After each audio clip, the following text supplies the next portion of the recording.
uko nageze mu Biryogo hari ku mugoroba nimeze neza bimwe bisanzwe mfata moto amatara yaramyasaga ngira ngo naya kamera ngiye gufata posteri ngo nifotoze moto arambwira ngo i Kigali ntibujya bwira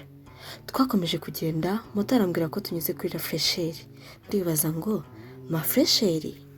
mbonye amarangi asize hasi menya ko nahageze nsanga hari utugoroba twinshi akagoroba k'aba papa akaba mama akaba bebe ndetse n'akabasore kivanze n'inkumi abasohoka bakomeje kuza nitumirizaho agacyayi bama black tea na couple ya capati kuko bigendana nuko bifatana yombi mu bwitonzi kuko kunezerwa bidasaba rush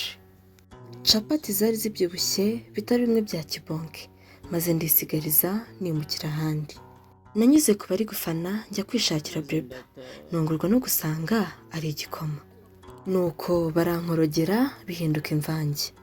nabanje gusoma ku Karyogo binyanga mu nda nkegeza hirya nifatira agakoma ndagahuta brushette yanyuze iruhande ndebye hirya mbona irashize mbona abari gukina football bakoresheje intoki ndifotoza ndataha